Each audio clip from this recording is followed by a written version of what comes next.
Morning parents and my dear student. सर्वप्रथम सर्व पालकांना माझी नम्र विनंती आहे. हा व्हिडिओ बघितल्यानंतर आपले जर लहान लहान मुलं असतील ना, त्यांना थोडी याची कन्सेप्ट समजून सांगा. आजचा विषय काय मित्रांनो, की आजचा विषय असा आहे की एकाच व्हिडिओमध्ये सर्व काळ शिका आणि आपल्या मुलांना पण शिकवा. लहान लहान मुलं आहेत बिचारे, ते कसं हे बोलतात पण एखादं वाक्य बोलल्याच्या नंतर ते कोणत्या काळातलं आहे. आता तुम्हाला मेन काळ 3 माहिती बघा. वर्तमान काळ, त्याला आपण प्रेझेंट टेन्स म्हणतो. भूतकाळ, त्याला आपण पास्ट टेन्स म्हणतो. आणि भविष्यकाळ, त्याला आपण फ्युचर टेन्स म्हणतो. पहा, वर्तमान काळ, भूतकाळ आणि भविष्यकाळ म्हणजे काय? प्रेझेंट टेन्स, पास्ट टेन्स आणि फ्युचर टेन्स. मित्रांनो, हे झाले मुख्य 3 काळ. परंतु या काळामध्ये आपण साधा काळ म्हणजे काय? What is present tense? म्हणजे त्या काळामध्ये वेळ किंवा एखादं काम असतं ना, आपण काम करताना ती वेळ दाखवत नाही किंवा जागा दाखवत नाही. ते म्हणजे बघा, ते काळ कोणत्या काळात झाले हे काही म्हणजे साध्या काळात कोणतं म्हणजे चालू सुद्धा काळ असेल मग, पण त्या काळामध्ये सुद्धा असे त्याचे 4 प्रकार येतात. मग मित्रांनो, सिंपल टेन्स मध्ये पुन्हा 4 प्रकार. पुन्हा भूतकाळ म्हणजे पास्ट टेन्स. आता पास्ट टेन्स म्हणजे काय मित्रांनो? होऊन गेलेला काळ. मी काल गावाला गेलो होतो, ऐका ना. आणि भविष्यकाळ म्हणजे काय? Future tense. फ्युचर टेन्स म्हणजे पुढे होणारी घटना. आता उदाहरण सांगतो, मी उद्या नागपूरला जाणार आहे, बरोबर आहे. म्हणजे याच्यामध्ये या वाक्यामध्ये काय आलं की जाणार म्हणजे ती शक्यता दाखवली. म्हणजे अशा प्रकारे मित्रांनो आपल्याला मुख्य काळ अगोदर समजून घ्यायचे आहे. त्यामध्ये सुद्धा प्रत्येकाचे, आता पहा, साधा वर्तमान काळ आहे ना, हे पास्ट टेन्स म्हणजे वर्तमान काळ, पण त्यामध्ये त्याचे प्रत्येकाचे 3 प्रकार म्हणजे 4 प्रकार पडतात. वर्तमानचे 4, भूतकाळाचे 4 आणि भविष्यकाळाचे 4. मग ते प्रकार कोणते सर? इथं बघा. आता म्हणजे साधा काळ म्हणजे सिंपल टेन्स. म्हणजे याच काय होणार? सिंपल प्रेझेंट टेन्स म्हणजे साधा वर्तमान काळ. नंतर प्रेझेंट टेन्सचं दुसरं काळ कोणता आहे? कंटिन्युअस टेन्स म्हणजे कोणता? प्रेझेंट कंटिन्युअस टेन्स म्हणजे काय? चालू वर्तमान काळ.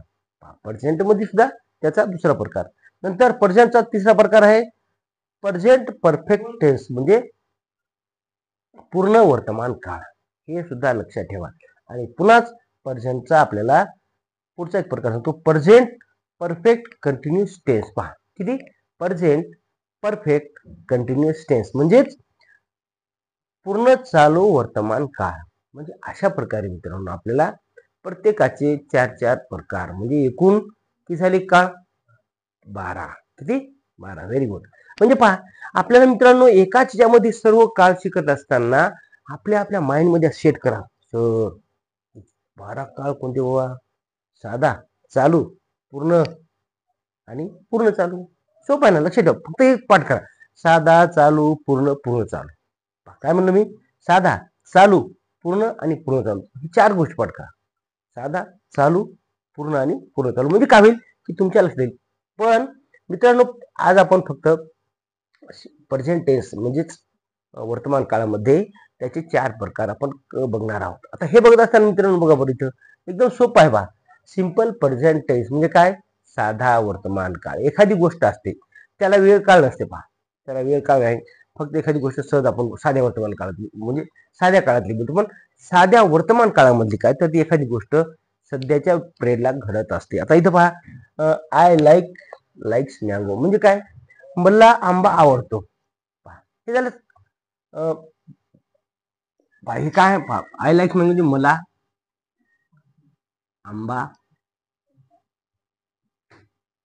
आंबा आवडतो. हे सध्या कोणता काळ आहे? सिंपल. आता शी स्टडीज, ती अभ्यास करते.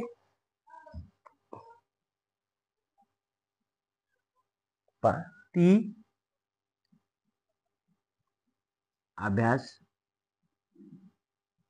अभ्यास करते. का नाही? पहा किती सोपा आहे. सिंपल म्हणजे साधा. आता दुसरं पहा, सिंपल पास्ट टेन्स म्हणजे एखादी घटना घडून गेलेली असते त्याला आपण थोडं लक्ष ठेवा. भूतकाळ म्हणजे काय? झालेली घटना. भविष्यकाळ म्हणजे होणारी घटना आणि प्रेझेंट टेन्स म्हणजे आता जी घडत आहे तिला आपण प्रेझेंट टेन्स म्हणतो. पहा, सिंपल पास्ट टेन्स साधा भूतकाळमध्ये काय येईल पहा. द स्कूल बेल रॅंग म्हणजे काय. आता पहा, या सिंपल पास्ट टेन्स मध्ये एक लक्षात ठेवा, जे रिंग म्हणजे काय, वाजणे, रॅंग म्हणजे वाजली, म्हणजे ती घटना घडवून गेलेली आहे. एवढं फक्त तुम्हाला लक्षात ठेवायचं आहे. म्हणजे या ठिकाणी भूतकाळात जे वाक्य येतं का नाही, होता दुसरा फॉर्म या ठिकाणी लक्षात ठेवायचं. द स्कूल बेल रँग म्हणजे काय, शाळेची घंटा वाजली. वाजली म्हणजे काय, आता वाजत आहे का, वाजत असलं तर ringing. The school bell is ringing म्हणजे ती घंटा वाजत आहे.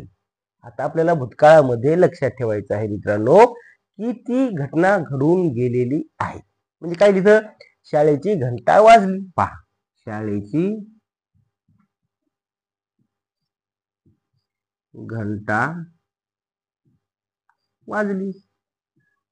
आता एखादे लहान लहान मुलं आहेत ना, मग त्या सर्व मुलांना शब्द आले पाहिजेत नाही, मग काय म्हणणार ते, the school bell is ring नाही. जर ती घंटा वाजत असेल तर school bell is ringing.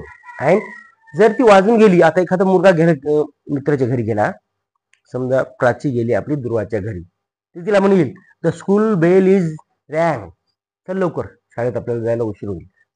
The school bell रँग म्हणजे शाळेची घंटा वाजली. बरोबर आहे, लक्षात ठेवा. आता पहा, the children went to class म्हणजे काय रे मुलांनो, मुले कुठे गेली, वर्गात गेली. म्हणजे क्रिया ती घडलेली आहे. तर दोन मुलं ग्राउंडवर खेळत आहेत ना, मग ते काय म्हणणार, अरे चला चला चला, the childrens went to class म्हणजे मुले वर्गात गेली. पहा, मुले वर्गात गेली, सोपा ना, मुले वर्गात गेली, मुले वर्गात गेली. आता पहा, बरेच मुलं कन्फ्युज होतात सर. आता इथं बरोबर आहे ना, होणार ना. द चिल्ड्रन्स गो म्हणजे जाणे, इथं गो या पाहिजे ना, नाही. जेव्हा एखादं आपण वर्तमान मध्ये बोलतो ना, प्रेझेंट मध्ये बोलतो, तेव्हा त्या ठिकाणी गो लावतो शकतो आपण, का नाही. द चिल्ड्रन्स आर गोईंग असं म्हणू शकतो. म्हणजे त्या ठिकाणी गो किंवा गोईंग ऑप्शन कधी येतो, वर्तमानमध्ये. पण वेंट कधी येतो, हे वरचा दुसरा फॉर्म कधी येतो मित्रांनो, एखादी घटना घडून गेली असेल तर त्या ठिकाणी आपल्याला वेंट घ्यावं लागतं. आता पुढचं पहा, सिंपल फ्युचर टेन्स साधा भविष्य काळ. आता प्रेझेंट मध्ये इथं पहा, सिंपल प्रेझेंट टेन्स मध्ये काय येईल तर पाहायचं, साधा भविष्य काळ. आता साध्या भविष्य काळामध्ये आपल्याला काय करायचं मित्रांनो, या ठिकाणी बघा, आता आय विल कम टुमारो म्हणजे काय होईल, मी उद्या येईल. पहा, मी उद्या येईल. किती सोपं आहे. नंतर वी विल स्टडी, इथं पहा, we will study. We will study म्हणजे काय, वी विल स्टडी.